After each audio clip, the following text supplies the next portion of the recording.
भाई एक तरफ तो दंगाई और गालीबाजों को भी डिफेंड करने पर आ गए इंडी वाले, लेकिन आज इन्होंने एक और ब्लंडर किया। संसद के अंदर और बाहर विपक्ष हंगामा कर रहा है। आज सरकार को घेरने के चक्कर में विपक्ष ने राम मंदिर चंदा चोरी पर गजबी ड्रामा कर दिया। चंदा चोरी के मुद्दे पर सरकार को घेरते घेरते विपक्ष सनातन के मजाक तक आ गया। अपनी राजनीति के चक्कर में इंडी गठबंधन वाले क्या क्या कर रहे हैं। संसद के बाहर भगवा भेष में पप्पू यादव साधु बन बैठे। सामने राहुल गांधी, प्रियंका वाड्रा और समाजवादी पार्टी के कई सांसद मौजूद थे। चंदा चोरी के नाम पर जिस तरह का पॉलिटिकल नैरेटिव सेट करने की कोशिश की, जिसे कई लोग कह रहे हैं कि गजब ये लोग नौटंकी किए हैं, उस पर विवाद खड़ा हो गया। बीजेपी ने इंडी गठबंधन के इस ड्रामे को सनातन और आस्था का अपमान बताया। वहीं इंडी गठबंधन वाले कह रहे हैं कि चंदा चोरी के असली आरोपियों को बचाया जा रहा है। यह तब हो रहा है जब चंदा चोरी पर सुप्रीम कोर्ट दखल दे चुका है, मामले की जांच चल रही है, आरोपियों को गिरफ्तार किया जा चुका है। इधर इंडी गठबंधन वाले चंदा चोरी पर माहौल बना रहे हैं, तो दूसरी तरफ राम मंदिर ट्रस्ट अपने सिस्टम को दुरुस्त कर रहा है। चंदा चोरी पर हुए नए हंगामे और उसकी जांच से जुड़ी एक एक डिटेल आपको बताऊंगा, लेकिन पहले जो हुआ है उसकी एक झलक देखिए।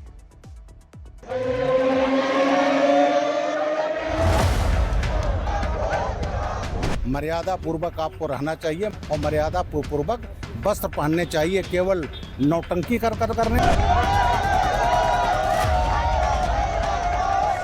राम राम जपियो रे, सब माल हरपियो रे।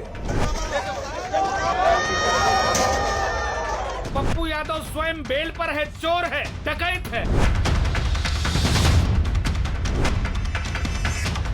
हम लोगों ने प्रदर्शन किया कि कैसे अयोध्या में डकैती पड़ रही है।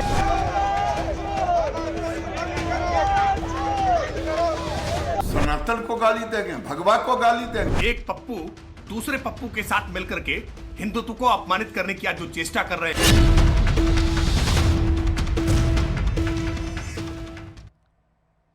संसद में आज गजबी ड्रामा हुआ। एक तरफ इंडी गठबंधन वाले जंतर मंतर वाले मामले को उठा रहे थे, दूसरी तरफ राम मंदिर चढ़ावा चोरी पर भी सरकार को घेरने में लगे, लेकिन इस चक्कर में खुद का ही नुकसान कर बैठे। यह सब कैसे हुआ, पहले यह देखिए। सांसद पप्पू यादव भगवा वस्त्र पहनकर साधु के भेष में संसद परिसर में दान पेटी लेकर बैठ गए। इसके बाद संसद परिसर में खूब नौटंकी देखने को मिली। पप्पू यादव के माथे पर त्रिपुंड तिलक और सिर पर भगवा पगड़ी थी। हाथ में प्रभु श्री राम की तस्वीर लिए पप्पू यादव अयोध्या राम मंदिर में चंदा चोरी के मुद्दे को लेकर प्रदर्शन कर रहे थे। माहौल ऐसा था कि पप्पू यादव ने नाटक प्रस्तुत करने के लिए संसद परिसर को मंच बना दिया। जहां पप्पू यादव बैठे थे, वहां इंडी वाले कई सांसद बारी बारी से जा रहे थे, सामने रखी दान पेटी में पैसे डाल रहे थे।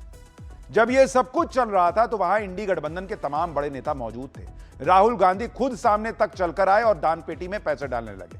राहुल गांधी से पैसे लेकर पप्पू यादव ने अपनी जेब में डाल लिया। डिंपल यादव भी खुद पूरा सेटअप तैयार करती हुई दिखी। दान पेटी को माला से सजा रही थी। जब पप्पू यादव आए तो उन्हें डायरेक्शन भी दे रही थी।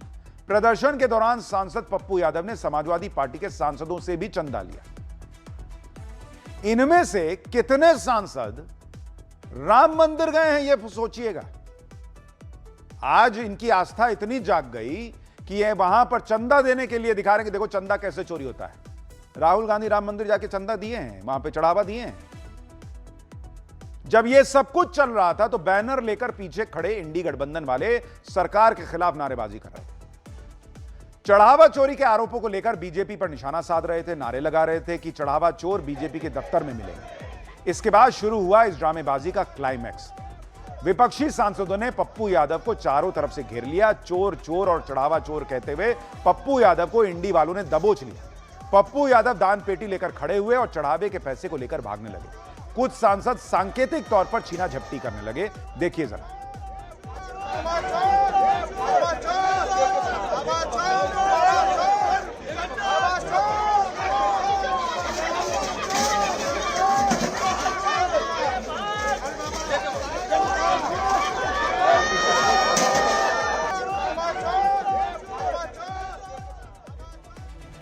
अभी हफ्ते भर 10 दिन पहले इन लोगों का जो है वो दिल रो रहा था कि इस देश में एजुकेशन सिस्टम ठीक नहीं हो रहा है। झारखंड में छात्र सड़क पर हैं, उस पर कुछ नहीं बोल रहे। छात्रों के मुद्दे को लेकर संसद के अंदर जो है वो चर्चा किस तरह की हो रही है आप देख ही रहे हैं। बाहर ड्रामा चल रहा है। पप्पू यादव का पीछा करते हुए विपक्षी सांसद भागे। समाजवादी पार्टी के सांसद अवधेश प्रसाद ने पप्पू यादव का गिरेबान पकड़ लिया।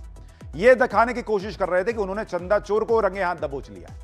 विपक्षी सांसदों ने पप्पू यादव के गले में फंदा डाल रखा था। इस फंदे को अवधेश प्रसाद पकड़कर खींच रहे थे। बाकी के सांसद चढ़ावा चोरों को फांसी पर लटकाने की मांग कर रहे थे। देखिए जरा कैसा सीन बना। चंदा चोरों को इन्होंने लूटा है, हिसाब देना पड़ेगा।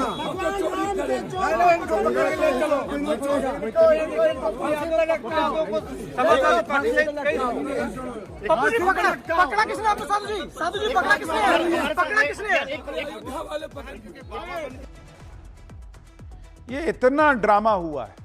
लोग पूछ रहे हैं कि पप्पू यादव को अगर पॉलिटिकल नैरेटिव ही सेट करना था तो वो साधु बन के क्यों आए? राम मंदिर के चढ़ावा चोरों में अभी तक जितने नाम आए हैं वो सारे वो लोग हैं जो कि पैसा गिनने का काम करते थे। कोई साधु तो नहीं था उसमें, कोई संत तो नहीं था उसमें जिसने चढ़ावा चुराया हो। लोग कह रहे हैं ये सनातन का अपमान है। जब ये ड्रामेबाजी चल रही थी तब विपक्षी सांसद इतने धुन में थे कि उन्हें जरा सा भी अंदाजा नहीं हुआ कि उनसे कितनी बड़ी गलती हो रही थी। आप इस तस्वीर को देखिए, वहां पर क्या हो रहा था। भगवान राम की तस्वीर बार बार जमीन पर रखी जा रही थी। यह देखिए, विपक्षी सांसदों के पैरों में सट जा रही थी वो तस्वीर। यह देखिए, जमीन पर तस्वीर लग रही है। लेकिन मन में प्रभु श्री राम के लिए वो आस्था भी तो होनी चाहिए कि लगे कि भगवान को हम जमीन पर रख दिए या पैर में सटा दिए। बीजेपी ने पप्पू यादव और इंडी गठबंधन वालों पर प्रभु श्री राम के अपमान का आरोप लगाया। यहां तक कि किसी ने रोका तक नहीं, उल्टे सब हंस रहे थे वहां पर। एक समय तो पप्पू यादव समाजवादी पार्टी के सांसद अवधेश प्रसाद के पैरों के पास प्रभु श्री राम की तस्वीर रखकर नतमस्तक हो गए। ये देखिए, वहां राहुल गांधी, मल्लिकार्जुन खड़गे, प्रियंका वाड्रा सब थे। किसी ने नहीं कहा कि भगवान की फोटो लग रही है उनके पैर में। सब तमाशा देखते रहे और किसी ने पप्पू यादव को नहीं रोका। यह पूरा ड्रामा संसद के बाहर हो रहा था, लेकिन अंदर लोकसभा स्पीकर ओम बिरला ने सख्त चेतावनी दी। ओम बिरला ने कहा कि संसद परिसर में यह सब बर्दाश्त नहीं किया जाएगा। और कुछ मान्य सदस्य तो वेश बदल कर संसद में जिस तरीके से पहनकर आते हैं, मेरी उन मान्य सदस्यों को चेतावनी है। संसद या संसद के परिसर में मुझे कई मान्य सदस्यों ने मिलकर और लिखकर दिया है कि संसद भवन और संसद परिसर की पवित्रता बनी रहनी चाहिए, मर्यादा बनी रहनी चाहिए। खैर, ये सब हो रहा है। उधर राम मंदिर का जो ट्रस्ट है, जो वहां पर व्यवस्था थी, उसमें अलग अलग सुधार किए जा रहे हैं। तो ठीक है, पॉलिटिक्स है, देखिए कहां तक जाएगी।